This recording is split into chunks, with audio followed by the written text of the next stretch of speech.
Welcome to the Anxiety Enigma. Tonight's case. Your job follows you to bed, and it's destroying you. It really is. Last time we proved sleep is destroying your relationships. We ended with, if sleep is the killer, why can't you just sleep? Tonight we answer that. Yeah, we finally have the answer. Yeah. And it's pretty dark. It is. I mean, let me paint a picture for you, and I really want you to notice how familiar this feels. You know, you leave work at 5 p.m. Or like 5:30 if you're lucky. Right, 5:30. You get in your car or you step onto the train and you head home. The commute happens. You walk through your front door. You eat dinner. Exactly. You eat dinner, you watch a show, maybe scroll on your phone for a bit.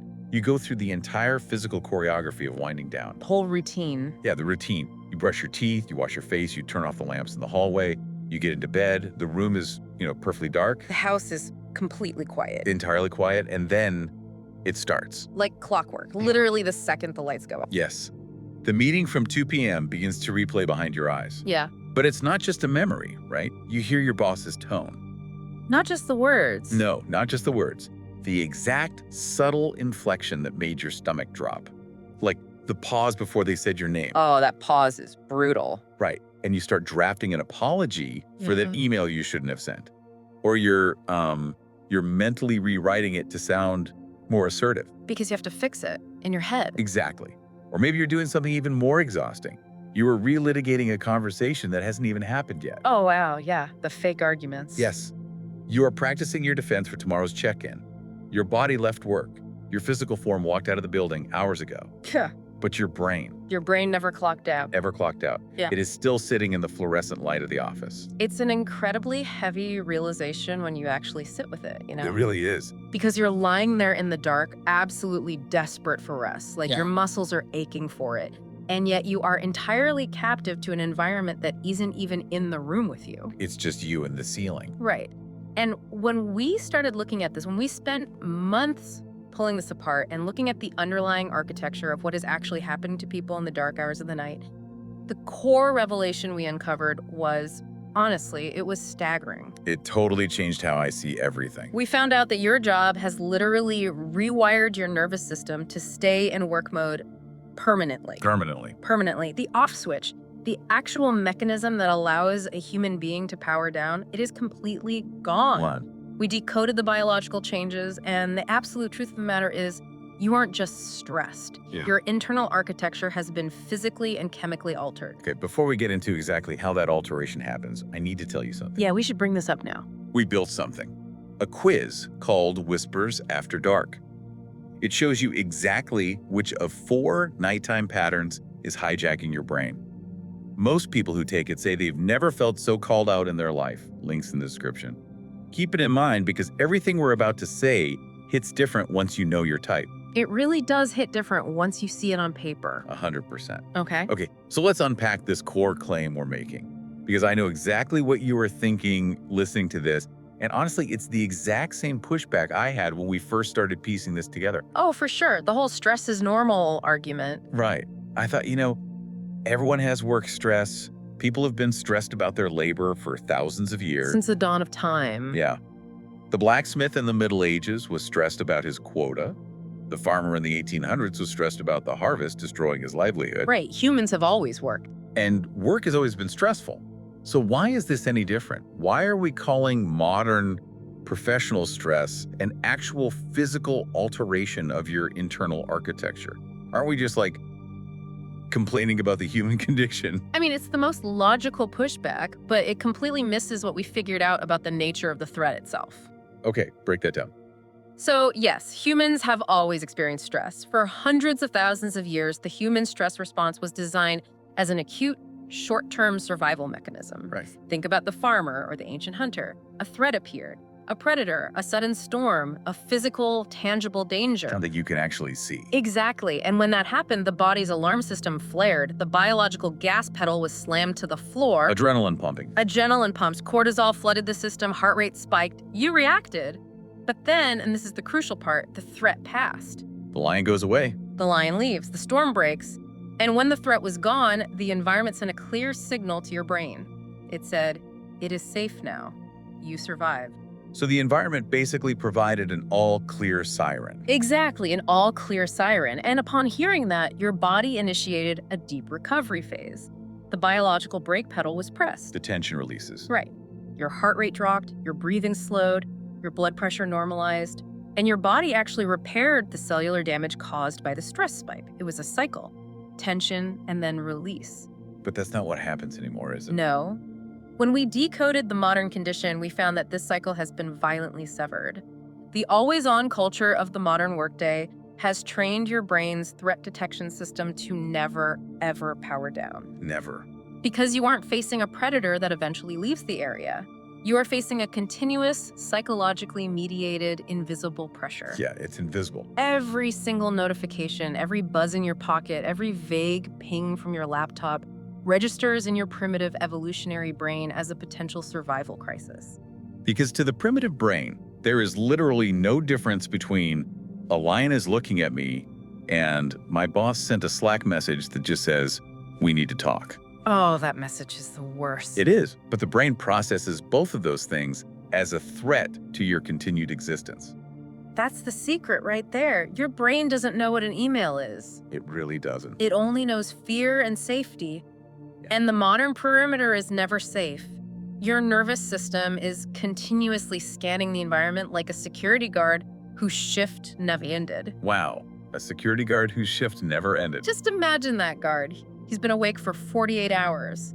His eyes are heavy, his hands are shaking, he is desperate to sleep. He just wants to lie down. But his commanding officer has told him that a lethal attack could happen at any second, from any direction. And if he closes his eyes even for a moment, it's all over. That is exactly what it feels like. That is what your brain is doing at 11 p.m. You're lying in the dark in your comfortable bed under your heavy blankets, completely safe. But chemically you're at the office. Chemically, your body is still sitting at their desk, braced for a catastrophic impact. Let me jump in here and explain the how of this, because this is where it gets really dark Yeah. and where we realize this isn't just a metaphor. Yeah, the physical changes. Right. When we dug into what is physically happening inside your head when you live like this, Right. we looked at the alarm system in the brain. Threat detector. Exactly. For those listening, just think of this specific part of your brain as a biological alarm system. It is the smoke detector in the house of your mind. That's a great way to put it. And here's what we discovered. Brain tissue is like muscle tissue in one very specific way. It adapts to how you use it. It literally changes shape. Right. If you do bicep curls every day, your bicep physically grows. It demands more blood, more resources, and it becomes a larger piece of your anatomy. Yeah. We found that when you are subjected to this constant, unyielding professional pressure, the endless barrage of emails, the shifting deadlines, the implicit threats to your livelihood, that alarm system actually physically grows larger. It literally swells. It swells, Yeah. it adds tissue. And as it grows, its functionality changes. It doesn't just get bigger, it gets fundamentally hypersensitive. Yes, the threshold for what it considers a threat drops to the absolute floor. It drops to 0. Exactly. Think about it. 5 years ago, an ambiguous email from a colleague that said, "Did you get my attachment?" was just a request for information. You wouldn't even think twice about it. Your smoke detector didn't even register it. But now, because your alarm system has swollen and become this dominant, hypervigilant monster in your skull, it processes that exact same email as a direct, lethal threat to your survival. It detects smoke where there is no fire. Right, it detects a crisis in a typo. And this physical change is why the ancient cycle of tension and release is broken. The cycle is gone. It's gone. The stress response was meant to be a quick, clean wave. A threat appears, you react, you recover. But we found that modern professional life, by physically enlarging the alarm system, has completely destroyed the recovery phase. The trough. Right. Biological systems rely entirely on oscillation, peaks and troughs. You need the trough to survive the peak. But you don't get the trough anymore. No, you, listening to this right now, you have lost the trough. You are living in a state of low-grade, constant biological panic. The inflammatory signals in your body are locked in the on position. Gas pedal is pressed to the floor. The engine is screaming and the brakes have completely rusted away. I really want to talk about what this actually feels like for the listener. Because when we put this all together, it explains something that I think everyone has felt but nobody has a name for. The paradox. Yes, the paradox. It results in this cruel, almost mocking irony at 1 in the morning. Oh, it's the worst feeling in the world. You feel completely thoroughly drained. Your bones literally feel heavy. You can barely keep your eyes open while you're brushing your teeth. But the moment your head hits the pillow, Your heart starts racing. your mind begins spinning at 1,000 miles an hour. We call this the wired but tired paradox. It's a terrifying state to be trapped in. It is. Because your brain is a massive energy consumer.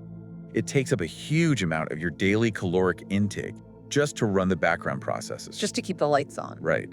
And right now, lying in bed, it is starving for energy. It desperately needs you to fall into deep sleep so it can clean out the metabolic waste that built up during the day. It needs to repair the neural circuits. But it can't. It's chemically blocked from shutting down to get that rest. Why is that? Because that swollen alarm system is screaming that it's not safe to sleep. It's pumping cortisol into your bloodstream, basically whispering, if we sleep now, we die. Which means you are experiencing a state of metabolic bankruptcy. Metabolic bankruptcy. Yeah. You are artificially energized by panic, but entirely depleted of actual fuel. Wow. Artificially energized by panic. Right. Your neural systems are locked in this high alert state, demanding vast amounts of cellular energy to maintain this useless vigilance against an empty room. Against literally nothing. But the foundation needed to support that state is collapsing. Yeah. You are running on the fumes of survival hormones, but the engine is redlining. And the longer you stay in that state, the more damage you do to the engine itself. So, if the alarm system is physically broken, if it's stuck in the on position because it's swollen and hypersensitive, we had to figure out what exactly is triggering it so aggressively during the daylight hours to cause this midnight catastrophe. We had to find the source. Right, because it's not just work is hard. The blacksmith's work was hard. We had to track the wires back to the specific modern source. And when we did, When we did, we traced it down to something you do hundreds, maybe thousands of times a day without even realizing the toll it's taking on you. making choices. Making choices. The sheer volume of choices. I mean, when we decoded the structure of the modern workday, we realized it forces hundreds of micro decisions that simply didn't exist 20, even 10 years ago. Unprecedented. It is. We aren't talking about big, strategic, career-defining choices. We are talking about the constant, relentless, agonizing sorting of information. Let's walk through a typical morning. Yeah, let's do it. You sit down at 8:30 a.m. You open your inbox. There are 40 unread emails. Just waiting for you. The very first one is from a client, but the tone is slightly off. Not angry, just, weird. Cryptic. Cryptic. Right there, a decision tree branches out in your mind. Do I reply now and risk sounding defensive? Do I wait an hour so I seem busy? Do I CC my manager just in case this escalates? And you haven't even typed a word yet. Exactly. You haven't typed a word, and your brain has had to run 3 different complex social simulations. It's exhausting. You flag it, you open Slack. 3 different people need your eyes on a shared document. Who do you respond to first? The one who has the most seniority, or the one whose project is due today? You have to prioritize. Another decision. Then a calendar invite pops up for a meeting that conflicts with your deep work block. Do you decline and look not a team player, or accept and ruin your own workflow? Every single one of these choices, no matter how small, no matter how seemingly trivial, draws from a finite pool of mental energy. A finite pool. Yes. This energy is managed by the executive control center of your brain. The adult in the room. Exactly. It's the adult in the room. It handles logic, rational thought, planning, and impulse control. But what we uncovered is that this center does not have unlimited power. It runs out. It runs out fast. We are looking at a literal decision fatigue epidemic. Initially, I tried to think of this brain energy like a phone battery. Oh, right, the battery analogy. Yeah, but that metaphor is actually incomplete, and I think it minimizes the danger. How so? Because when your phone battery hits 0, the phone just turns off. It goes Okay. black. It stops doing damage. That's true. Your brain doesn't do that. It can't just shut off. Instead, your brain runs on a strict energy budget, a daily allowance. When you burn through that allowance by 2 p.m. just sorting through ambiguous Slack messages and navigating office politics, your brain doesn't shut down. No, it takes out a loan. It takes out an evolutionary payday loan. That is exactly what's happening. It borrows against your nervous system. By the evening, your executive function, the rational, logical, calming part of you that is supposed to look around the dark bedroom and tell the alarm system, hey, we're okay, there are no tigers here, that part of you is completely bankrupt. The budget is completely gone. Gone. And the biological interest rate on that payday loan is vicious anxiety. Which brings us to the most unsettling question we had to answer. What happens when a brain is in deep energetic debt? We found out that a brain in debt doesn't rest. It doesn't rest. It panics. Wow. When you run out of decision-making power, your brain realizes a terrifying truth. It realizes it can no longer safely navigate the complexities of your environment. Because the adult left the room. The adult is gone, the executive center has collapsed, your brain feels entirely vulnerable. So, to keep you alive, it starts looking for desperate shortcuts. It bypasses logic entirely and routes everything directly through that swollen alarm system. And this explains so much about who we become at night. It really does. This is why, by 8 p.m., you become a completely different person than you were at 10 a.m. You become impulsive. You become avoidant. You can't make a single decision. Right. You open the fridge, you stare at the ingredients, and you literally cannot decide what to eat for dinner. The process of choosing between pasta or a salad feels like moving a mountain. So you just eat a bag of chips. Exactly. Yeah. You either eat nothing or you eat a bag of chips. You snap at your kids over a minor spill. You snap at your partner for breathing too loudly. Because your brain is desperately trying to conserve whatever microscopic droplets of energy are left. Right. And it does that by shutting down all nuance, all patience, and defaulting to raw, anxious, primitive survival mode. Everything becomes a binary. Fight or flight. Safe or dangerous. There is no middle ground when you are in cognitive debt. And here is the chilling discovery that finally explains the midnight ceiling stare. The review loops. Yes. It explains why you are lying awake. Because you ran out of executive energy during the day, your brain was forced to file away dozens of interactions without properly processing them. It just threw them in a drawer. Exactly. It couldn't make a final, confident decision on them. So in the dead of night, it creates a review loop.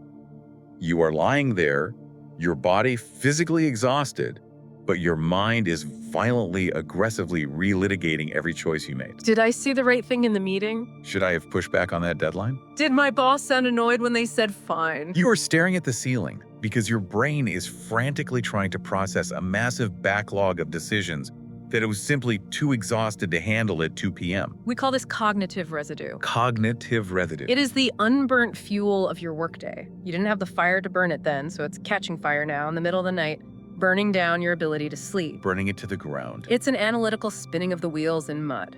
It isn't just worry. Worry implies a future focus. Right, worries about tomorrow. This is different. This is your bankrupt executive center trying to balance a historical ledger that is hopelessly in the red, and it's doing it using an alarm system that is stuck on maximum volume. That is such a good way to put it. It is trying to solve a puzzle with missing pieces in a burning room. If any of this is making your stomach drop right now, take the quiz. Whispers After Dark. 2 minutes. It tells you your exact pattern. People message us saying they finally understand why they can't turn it off. It's in the description. You really need to know your pattern. Okay, let's move on. Because as we decoded these review loops, as we mapped out when the cognitive residue burns the hottest, we noticed a distinct temporal pattern. We did. We started tracking exactly when people felt the most profound sense of doom. The peak of the dread. Exactly. And there is a highly specific window where this dread hits the absolute hardest. And surprisingly, it isn't Monday morning when you actually have to walk into the building and face the work. No, It's Sunday. it's Sunday. We decoded the Sunday scaries. Everyone talks about the Sunday scaries, but nobody actually knows what's happening in the brain. Right. And what's fascinating here is the precise timing of the onset. The dread doesn't hit on Sunday morning. You can usually enjoy your Sunday morning coffee. Sunday morning is fine. The dread hits on Sunday afternoon, around 3 or 4 p.m. You are sitting on your couch, you still have hours of the weekend left, the sun is shining, your favorite show is on, Everything is fine. and suddenly, for no discernible reason, your chest tightens. Yeah. The air in the room suddenly feels thinner, your stomach drops. It's awful. Your brain actually starts preparing for Monday's threats 18, sometimes 20 hours early. When we realized this, the only way I could describe it was that Sunday has become a loading screen for anxiety. That is exactly what it is. You know when you're playing a video game and you're about to enter a boss fight? Yeah? The screen goes black and a little bar slowly fills up at the bottom. Yeah. You aren't playing the game yet. You aren't fighting. You're just waiting. You're just trapped in this purgatory, watching the progress bar slowly fill up with dread knowing the chaos is coming, but unable to do anything about it. That is Sunday afternoon. It's a perfect analogy because you are suspended in anticipation. Right. But we needed to know why. Right. We found out exactly why Sunday afternoon is the universal trigger point for this collapse. It's not just because Monday is getting closer. That's just the calendar. No, it's something much deeper. It's something called the open loop secret. Break this down, because this blew my mind when we uncovered it. We discovered that the human brain violently holds on to unfinished tasks. Violently. It absolutely despises incompletion. Yeah. If you finish a project, your brain categorizes it, files it away, and forgets about it. It's done. Clean slate. But if a project is left ambiguous, if an email is left unread, if a conversation is left unresolved, your brain keeps a subconscious background process running to monitor it. It's like leaving an app running on your phone. Exactly. Think of it like having 50 tabs open on your internet browser. Even if you aren't looking at them, they are draining the system's memory. So how does this turn into the Sunday afternoon dread? Because over the weekend, Friday night, Saturday, Sunday morning, you are in motion. You're busy. You're running errands, you're seeing friends, you're doing laundry, you're watching movies. You are actively distracting yourself. You're throwing noise at it. Yes. Yeah. You are throwing a wall of noise at the swollen alarm system to drown out the blaring sirens. You are keeping the brain busy so it can't look at the open loops. But then Sunday afternoon hits. Sunday afternoon, the chores are done, the distractions naturally stop, the house gets quiet. And what happens in the quiet? In that quiet, then the noise wall drops. Every single unresolved email, every ambiguous project, every open loop from Friday afternoon comes screaming back into your active consciousness. It's an ambush. Exactly, it's an ambush. Yeah. You aren't just dreading the future of Monday, you are being haunted by the incomplete past of Friday. Haunted by the past. That is so wild. Your brain looks at the open loops, realizes it has no energy to close them, and trips the alarm system. Okay, I have to push back on this. I really do. Go ahead. Because when we first started laying this out, I got genuinely frustrated. It feels so bleak. You're telling me that weekends aren't real rest? They aren't. Come on. What are we even doing on Saturdays then? Are we just pretending? Because I know I feel different on a Saturday than I do on a Tuesday. You feel distracted, not rested. But I might be out for a hike or at a barbecue. My phone is off. I'm physically removed from the office. You were telling me that my brain is still sitting in a boardroom, that a Saturday hike is entirely meaningless. I know it's incredibly hard to accept, but the grim truth we uncovered is that for someone with a hijacked, swollen nervous system, weekends are just work with different wallpaper. Work with different wallpaper. That is so depressing. It is, but it's the biological reality. Think about the architecture we just described. Yes, you change your physical location. You go to a park. You see trees instead of cubicles. You change your clothes. You change the people you're interacting with. But internally, biologically, the machinery is still grinding the exact same gears. Because the alarm system is still swollen. The open loops are still running in the background. The amygdala is still enlarged. The threat detection system is still operating on a hair trigger. We looked at what actually happens in the body over the weekend. And this is the piece that answers my own pushback. The safety signal. Yes. Because of those open loops we talked about, and because the alarm system has physically grown and hijacked the entire operation, your brain never receives the biological safety signal. The all-clear siren. Right. The siren never sounds. It never gets the message that the predator has left the area. It never knows it is actually allowed to let its guard down. No.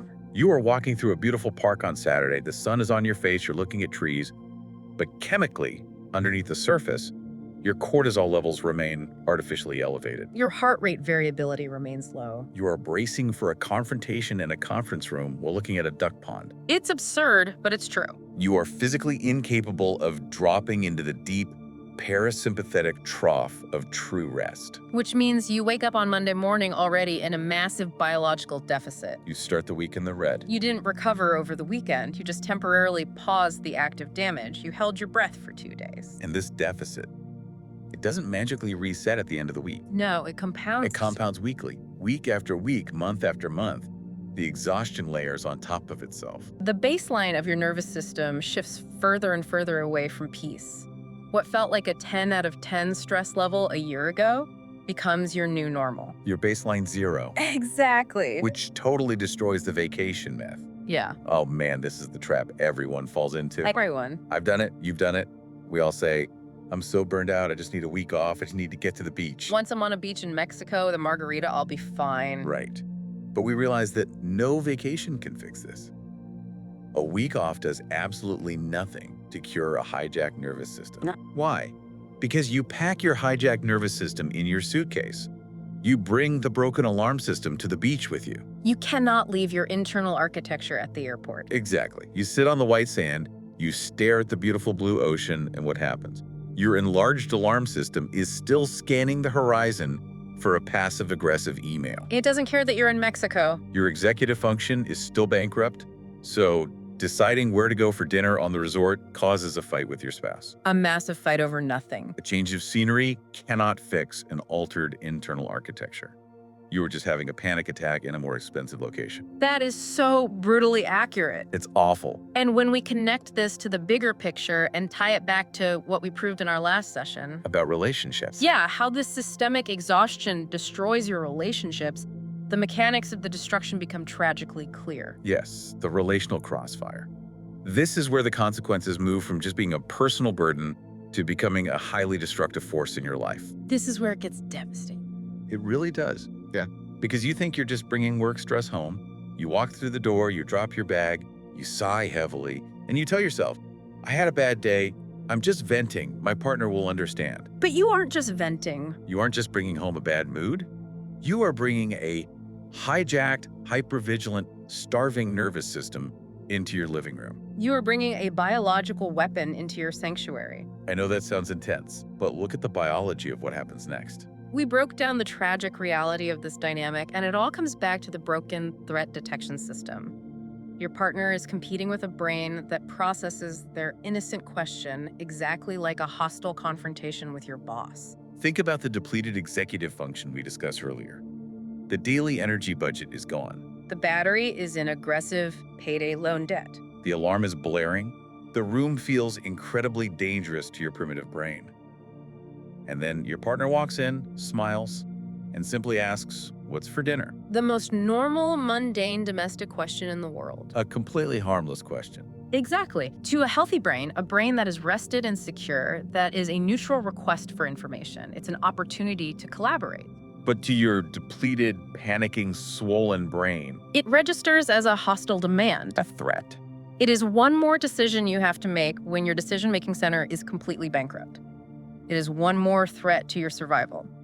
Your partner becomes indistinguishable from the client who sent the angry email at 9 a.m. And so, to survive this constant, unyielding threat detection, to prevent yourself from lashing out and screaming at the person you love over a question about dinner, your brain initiates a final protocol. The shutdown. It initiates an emotional shutdown. Have you ever felt this? You sit on the couch staring blankly at the television, and you feel completely, profoundly numb. You feel absolutely nothing. Your partner looks at you, and they think you don't care.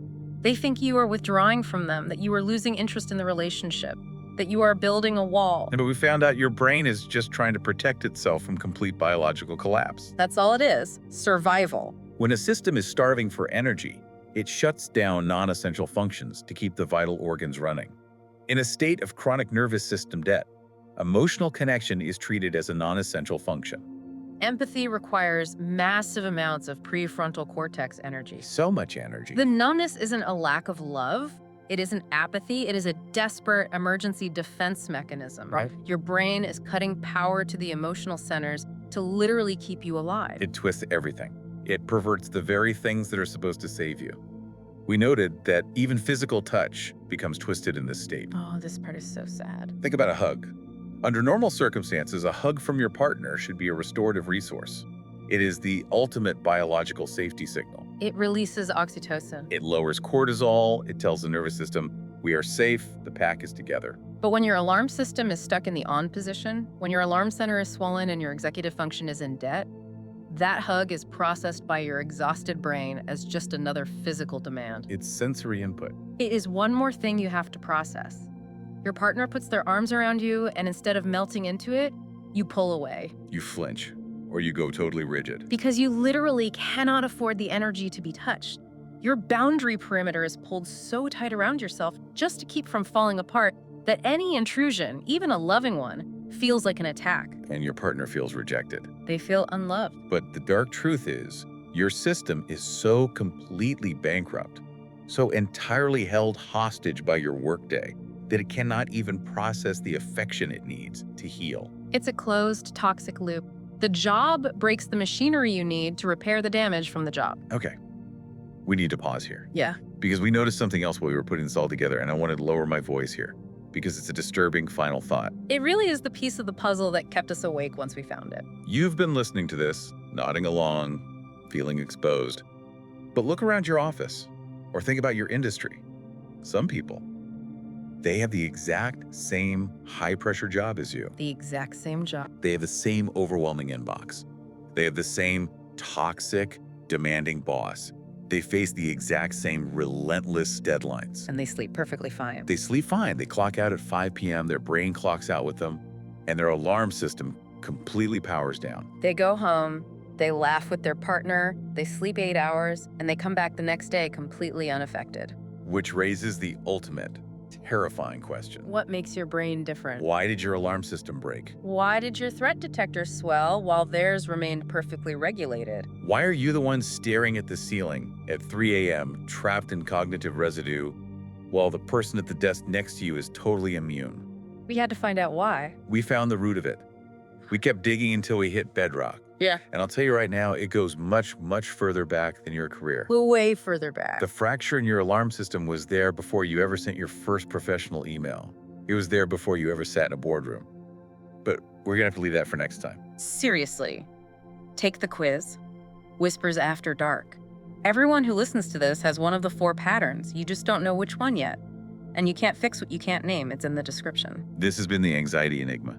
You left work hours ago. Your brain is still there.